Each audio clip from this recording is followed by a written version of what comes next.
Hello friends, welcome back ஸ்பெயினிஷான நண்பர்களே. எனக்கு இந்த வீடியோவில் மிக மிக முக்கியமான எச்சரிக்கையான ஒரு ஜோதிட ஆன்மீக தாள்களை தான் இப்போ இந்த வீடியோவில் அதிரடியாக பார்க்க போகிறோம். அதிரடியாக பார்க்குறதுக்கு முன்னாடி எதை பற்றிய ஜோதிட தாள்கள் அப்படிங்கிறத ஷேர் பண்ணுறேன். எதை பற்றிய ஜோதிட தாள்கள் அப்படிங்கிறத தெளிவாக இந்த வீடியோவில் தெரிஞ்சுக்குங்க. ஸோ நாளை நாள் பார்த்திங்கன்னு வச்சுக்கோங்களேன், பிப்ரவரி மாதத்துடைய 15ஆம் நாள். அதே போல் தமிழ் மாதம் 11ஆவது மாதமான மாசியுடைய 3ஆம் நாள். அதே போல் கிழமை சனிக்கிழமை. நாளைய சனிக்கிழமை மாசி மாதத்தில் வரக்கூடிய சனிக்கிழமை. இந்த சனிக்கிழமை என்ன காரியங்கள் செய்யக்கூடாது, அது செய்தால் என்ன பாவம் வரும், அது ஏன் அப்படிங்கிற காரணங்களை இந்த வீடியோவில் சொல்ல போகிறேன். இந்த வீடியோ ரொம்ப யூஸ்ஃபுல்லாக ரொம்ப இன்ட்ரெஸ்டாக இருக்கும். கண்டிப்பாக வீடியோ பார்க்குறவங்க வீடியோ ஸ்கிப் பண்ணாமல் பாருங்கள்.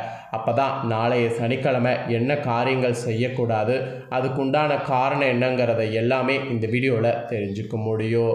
ஆக்சுவலி நாம் நினைக்கிறோம் ஒவ்வொரு நாளுமே சாதாரண நாள் தானே, நாம் ஏன் இதை செய்யணும் அதை செய்யக்கூடாது அப்படிங்கிற மாதிரி நீங்கள் யோசிப்பீங்க. ஸோ யோசிக்கிறது கரெக்டு தான். ஆனால் ஆதி காலத்துலலாம் நம்மளுடைய முன்னோர்கள் நிறைய விஷயங்களை சொல்லி அதை ஃபாலோ பண்ணாங்க. அவங்க ஃபாலோ பண்ணதுனால தான் அவங்க நல்லா ஆரோக்கியமாகவும் வாழ்ந்தாங்க, நல்லா செல்வந்தர்களாகவும் வாழ்ந்தாங்க. ஆனால் இப்போ அப்படி வாழ்கிறோமா அப்படின்னு கேட்டால் கண்டிப்பாக வாழ கிடையாது. இப்போலாம் பார்த்திங்கன்னு வச்சுக்கோங்களேன், நிறைய பிரச்சனைகளோடு நிறைய நோய்களோடு தான் வாழ்கிறோம். அதற்கெல்லாம் காரணம் என்னென்னா, முன்னோர்கள் சொன்னதை நாம் கரெக்டாக ஃபாலோ பண்ணாமல் இருக்கிறோம். அப்போல்லாம் அவங்க ஃபாலோ பண்ணதை இப்போ ஃபாலோ பண்ணாமல் இருக்கோம். அதனால தான் நம்ம நிறைய பிரச்சனைகளை சந்திக்கிறோம். ஸோ பிரச்சனைகளை சந்திக்கிறதுக்கு காரணமே சில கிழமைகளில் செய்யக்கூடிய தவறுகள் தான். அதுலேயும் பர்டிகுலராக ஒரு முக்கியமான நாட்களில் செய்யக்கூடிய தவறுகள் தான் நம்ம வாழ்க்கையில் அதிகமாக பாதிப்பை ஏற்படுத்துது. அந்த மாதிரி தான் சனிக்கிழமை. சனிக்கிழமைங்கிறது சாதாரண ஒரு கிழமையாக நினைக்கிறோம். ஆனால் சனிக்கிழமை தான் இருக்கிறதுலே பவரான ஒரு கிழமை. சனியை போல கொடுக்கவும் முடியாது, சனியை போல கெடுக்கவும் முடியாது. அப்பேற்பட்ட சனி பகவானுக்கு உகந்த கிழமை தான் சனிக்கிழமை. ஸோ இந்த சனிக்கிழமைக்குன்னு சில செட் ஆஃப் த ரூல்ஸ் இருக்குது. ஆக்சுவலி ஒவ்வொரு மாதத்தில் வரக்கூடிய சனிக்கிழமைக்கு ஒவ்வொரு ரூல்ஸ் இருக்குது. அதன்படி மாசியில் வரக்கூடிய சனிக்கிழமைக்கு தனி ஒரு ரூல் இருக்குது. ஸோ மாசியில் வரக்கூடிய சனிக்கிழமை என்ன காரியங்கள் செய்யக்கூடாது, அது ஏன் அப்படிங்கிறத உங்களுக்கு எக்ஸ்பிளைன் பண்ண போகிறேன். ஸோ என்ன காரியங்கள் செய்யக்கூடாது, அது ஏன் அப்படிங்கிறத தெளிவாக இந்த வீடியோவில் தெரிஞ்சுக்குங்க. ஸோ தெரிஞ்சு அதற்கேற்ப நடந்து பயன்பெறுங்க. சரி வாங்க, சனிக்கிழமை என்ன காரியங்கள் செய்யக்கூடாது அப்படிங்கிறத தெளிவாக இந்த வீடியோவில் பார்க்கலாம். சனிக்கிழமையில் ஃபஸ்ட்டு நாளை நாள் உப்பு வாங்குறது வியாபாரத்துக்கும் தொழிலுக்கும் நஷ்டம் ஏற்படுமாங்க. அதனால் ஃபஸ்ட்டு நாளை நாள் இந்த ஒரு தவறை செய்யக்கூடாது. ஆக்சுவலி வெள்ளிக்கிழமைங்கிறது மகாலட்சுமிக்கு உகந்த நாள், சனிக்கிழமை சனி பகவானுக்கு உகந்த நாள். வெள்ளிக்கிழமையில் உப்பு வாங்கினா செல்வம் சேரும், அதே சனிக்கிழமையில் உப்பு வாங்கினா நஷ்டம் ஏற்படும். ஒரு நாளைக்கே இப்படி டிஃபர் ஆகுதா அப்படின்னு கேட்டிங்கன்னா கண்டிப்பாக ஆகும். ஏன்னா வெள்ளிக்கிழமையில் சுக்கிரஹோரை இருந்து நிறைய உங்களுக்கு நன்மை கொடுக்கும். அதே சனிக்கிழமை சனிஹோரை அதிகமாக இருந்து உப்பு வாங்கினா அதில் பிரச்சனை ஏற்படுற மாதிரி இருக்கும். அதனால தான் உப்பு வாங்கிறது கூட நல்ல நாள் பார்த்து வாங்கணும் அப்படிங்கிறத பெரியவங்க சொல்லுவாங்க. ஆனால் இப்போலாம் நம்ம யார் அதை ஃபாலோ பண்ணுறோம்? எது இல்லைனாலும் நம்ம அந்த கிழமையெல்லாம் பார்க்குறதில்ல, வேணும்னா வாங்கிக்கிறோம். அதெல்லாம் வாங்கிறதுனால பின்னாடி கஷ்டப்படுறது உங்களுடைய ஃபேமிலியும் நீங்களும் மட்டும்தான். அதனால் இனிமேலாட்டும் அந்த தவறை செய்யாதீங்க. நாளை ஒரு நாள் தொழில் வியாபாரம் செய்கிறவங்கெல்லாம் உங்கள் தொழில் வியாபாரத்துக்கு கண்டிப்பாக எந்த ஒரு முடக்க நிலையும் வராமல் இருக்க பார்த்து நாளை நாள் கவனமாக இருக்கணும். அதில் ஃபஸ்ட்டு உப்பு வாங்கக்கூடாது என்று உங்களுக்கு சொல்லப்பட்டிருக்கு. உப்பு வாங்கிறது பயங்கரமான நஷ்டத்தை ஏற்படுத்தும். தயவு செய்து நாளை ஒரு நாள் உப்பு மட்டும் வாங்கிடாதீங்க. கல்லுப்பு தூளுப்பு ரெண்டையுமே தான் சொல்கிறேன், எந்த உப்புமே நாளை நாள் வாங்காதீங்க. நாளை நாள் உங்களோட தொழிலுக்கே தேவைப்படுது அப்படின்னாலும் இன்றைய வெள்ளிக்கிழமை கூட வாங்குங்க, நாளைய சனிக்கிழமை வாங்கவே வாங்காதீங்க. ஸோ நல்லா ஞாபகம் வச்சுக்கோங்க, உப்பு வாங்கிறது நஷ்டம். வெள்ளிக்கிழமையில் உப்பு வாங்கி பூஜை அறையில் வைத்தால் மகாலட்சுமி வீட்டில் நிலைத்திருப்பாங்க. அதே சனிக்கிழமையில் உப்பை வாங்கி வீட்டில் வைத்து நம்ம பயன்படுத்தணும்னு வச்சுக்கோங்க, தொழில் வியாபாரங்களில் சனி நஷ்டத்தை ஏற்படுத்துவார். ஸோ அதனால் நாளை ஒரு நாள் கவனமாக பார்த்திங்கன்னு வச்சுக்கோங்களேன் இருங்க.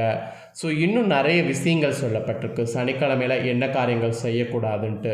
அதையும் உங்களுக்கு ஃபுல்லாக எக்ஸ்பிளைன் பண்ணுறேன். அதையும் இந்த வீடியோவில் வந்து உங்களுக்கானதை தெரிஞ்சுக்குங்க. சனிக்கிழமை வந்து சனி பகவானுக்கும் வெங்கடேச பெருமாளுக்கும் உகந்த தினமாக சொல்லப்படுது. சனிக்கிழமன்று நாம் தெரியாமல் செய்யக்கூடிய சில தவறான செயல்களால் துர்துஷ்டத்தை இந்த 2 பேருமே அளிப்பாங்க. அதோடு மேலும் கஷ்டங்களையும் கொடுக்க செய்வாங்க. அது எந்த வகையான பொருட்கள் வாங்கக்கூடாதுங்கிறத உங்களுக்கு சொல்கிறேன். இப்போ தெளிவாக நோட் பண்ணிக்கோங்க. ஃபஸ்ட்டு இரும்பு தான் வந்து சொல்லப்பட்டிருக்கு. ஆக்சுவலி சனிக்கிழமை அன்று இரும்பு சம்மந்தமான பொருட்கள் எதையுமே வாங்கக்கூடாது. இரும்பு அப்படிங்கிறது ஒரு சின்ன ஒரு ஆணியாக இருந்தால் கூட வாங்கக்கூடாது. இரும்பு என்பது சனி பகவானுக்கு ஆதிக்க செலுத்தக்கூடிய பொருள். எனவே சனிக்கிழமை அன்று நாம் இரும்பு சம்பந்தமான எந்த ஒரு பொருளும் வாங்கக்கூடாது.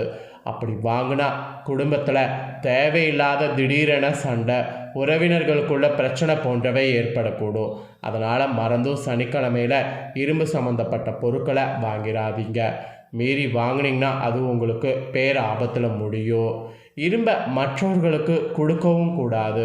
கொடுத்தீங்கன்னா கடன் தொல்லை உங்களுக்கு அதிகமாகும். எனவே அதிக கடன் தொல்லைலாம் வந்து உங்களுக்கு வராமல் இருக்க இரும்பை தானமாக கூட கொடுக்கக்கூடாது. அதெல்லாம் கொடுத்தீங்கன்னா உங்களுக்கு தான் பேர் ஆபத்து. ஸோ கொடுக்கவும் கூடாது, வாங்கவும் கூடாது. ஒரு சின்ன ஒரு நெட்டு கூட இரும்பு அப்படின்னா அதை 4 நாள் யூஸ் பண்ணக்கூடாது. அந்த மாதிரிலாம் உங்களுக்கு எச்சரிக்கையானது சொல்லப்பட்டிருக்கு. அப்புறம் நெக்ஸ்ட்டு என்ன சொல்லப்பட்டிருக்குன்னா எண்ணெய் வந்து சொல்லப்பட்டிருக்கு. ஆக்சுவலி சனிக்கிழமையில் எண்ணெயை வந்து வாங்கக்கூடாது. நல்லெண்ணெய், விளக்கெண்ணெய், தேங்காய் எண்ணெய், நெய், இந்த மாதிரி எந்த எண்ணெயாக இருந்தாலும் அந்த எண்ணெயை 4 நாள் வாங்கக்கூடாது. சனி நீராடினால் தோஷை நீங்கும் என சொல்வாங்க. சனி நீராடினால் தோஷை நீங்கிறதுக்கூடிய இந்த நாளில் எண்ணெய் வாங்கணும்னு வச்சுக்கோங்களேன், நமக்கு ஆட்டோமேட்டிக்காக சனி தோஷமானது அதிகமாகும். எனவே சனிக்கிழமையில் கண்டிப்பாக எண்ணெய் வாங்கக்கூடாது. அதே போல் வீட்டில் இருக்கக்கூடிய எண்ணெயை வைத்து சனிக்கிழமை ஆண்கள் வந்து தலைக்கு எண்ணெய் வைத்து குளித்தால் நீங்கள் பார்த்தீங்கன்னு வச்சுக்கோங்களேன், உங்களுக்கு தோஷம் இருந்ததுன்னா அதெல்லாம் வந்து உங்களுக்கு நீங்கும். ஸோ தோஷம் நீங்கிறதுக்கு வீட்டில் இருக்கக்கூடிய எண்ணெயை தலைக்கு வைத்து குளிக்கலாம். அதே கடையில் வாங்கி பயன்படுத்துவது நாளை நாள் கூடாது. ஸோ சனிக்கிழமை எண்ணெய் வாங்குவது தவிர்க்கணும் என்று சொல்லப்பட்டிருக்கு. அப்புறம் உப்பை பற்றி ஆல்ரெடி வந்து உங்களுக்கு சொல்லிட்டேன். உப்புங்கிறது பார்த்தீங்கன்னு வச்சுக்கோங்களேன், வெள்ளிக்கிழமைக்கு ஓகே, ஆனால் சனிக்கிழமைக்கு ஓகே கிடையாது. சனிக்கிழமை வாங்கினா அது பேர் ஆபத்தை ஏற்படுத்தும். அதனால் சனிக்கிழமை தயவுசெய்து நாளை நாள் வாங்கிடாதீங்க. ஆக்சுவலி இன்னும் ஒரு சில பொருள் வந்து சொல்லப்பட்டிருக்கு, அதுவும் உங்களுக்கு சொல்கிறேன், நோட் பண்ணிக்கோங்க. தங்கம் வந்து சொல்லப்பட்டிருக்குங்க. தங்கம் வந்து பார்த்தீங்கன்னு வச்சுக்கோங்களேன், அதில் கூடவாடா தோஷம் இருக்குது அப்படின்னு கேட்டிங்கன்னா கண்டிப்பாக வந்து இருக்குங்க. இப்போலாம் தங்கத்துடைய விலை பார்த்தாவே தங்கம் வாங்க முடியுமா அப்படிங்கிற லெவலில் வந்து இருக்குது. ஏன்னா தங்கத்துடைய விலை அந்த மாதிரி அதிகரிச்சிருக்கு. இதற்கு காரணம் என்ன நினைக்கிறீங்க? இப்போ கொஞ்ச நாளாக வந்து தங்கத்தை வாங்கிறது எந்த நாள் அப்படிலாம் வந்து யோசிக்காமல் நாம் பாட்டு வாங்கி குவிக்கிறது தான். இப்போ அந்த மாதிரி பண்ண தவறுகளால் இப்போ தங்கத்துடைய விலை அதிகமாகிருக்கு. ஆக்சுவலி தங்கம் வாங்கிறதுக்கு கூட நேரம், காலம் இதெல்லாம் நமக்கு எப்படி இருக்குது அப்படிங்கிறத பார்த்து வாங்கணும். அதனால் நாளைய சனிக்கிழமை தங்கம் வாங்கிறதுக்கு உகந்த நாள் கிடையாது என்று சொல்லப்பட்டிருக்கு. அதனால் தப்பி தவறி கூட நாளை நாள் தங்கத்தை வந்து வாங்கிடாதீங்க. தங்கத்தை வாங்கினீங்கன்னா அது உங்களுக்கு பேர் ஆபத்தில் போய் முடியும். ஸோ தங்கம் வாங்கிறது மேலும் மேலும் உங்களுக்கு பிரச்சனையை தான் கொடுக்கும். அதனால் நாளைய சனிக்கிழமை ஒரு சின்ன குண்டுமணி தங்கம் கூட வாங்கிடாதீங்க. அப்புறம் பெண்கள் நீங்கள் பயன்படுத்தக்கூடிய வளையல் கூட நாளை நாள் வாங்கக்கூடாது. வளையல் வாங்கிறதுக்கு கூட நாளை நாள் நல்ல நாள் கிடையாது என்று சொல்லப்படுது. ஸோ சனி பகவானுடைய ஆதிக்கம் நிறைந்த நாளைய சனிக்கிழமை இதெல்லாம் வாங்கக்கூடாத பொருட்கள் என்று குறிப்பிடப்பட்டிருக்கு. ஸோ குறிப்பிடப்பட்டதை தெளிவாக இந்த வீடியோவில் வந்து சொல்லிட்டேன். சொன்னதை அனைவரும் தெரிஞ்சிருப்பீங்க. ஸோ தெரிஞ்சதுக்கேற்ப நாளை நாள் வாங்காமல் இருந்து பலன் பெறுங்க. நீங்கள் இதை பார்த்து தெரிஞ்சு பலனடைகிறது போல் உங்கள் ஃப்ரெண்ட்ஸ் ஃபேமிலியில் இருக்கிறவங்களும் இதை பார்த்து தெரிஞ்சு பயனடையணும்னு நினச்சிங்கன்னா வீடியோ லைக் பண்ணி ஷேர் பண்ணுங்கள். வீடியோவை உங்கள் ஃப்ரெண்ட்ஸ் ஃபேமிலியில் இருக்கிறவங்களும் பார்க்கட்டும்.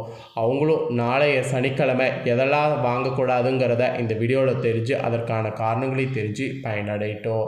நெக்ஸ்ட்டு நம்ம சேனலில் நிறைய முக்கியமான தகவல்கள்லாம் வந்து போடப்படும். அதை எல்லாத்தையுமே உடனுக்குடனே தெரிந்து கொள்ள மறக்காமல் நம்ம சேனலை சப்ஸ்கிரைப் பண்ணாமல் இருக்கிறவங்க சப்ஸ்கிரைப் பண்ணி பெல் பண்ண ப்ரெஸ் பண்ணுங்கள்.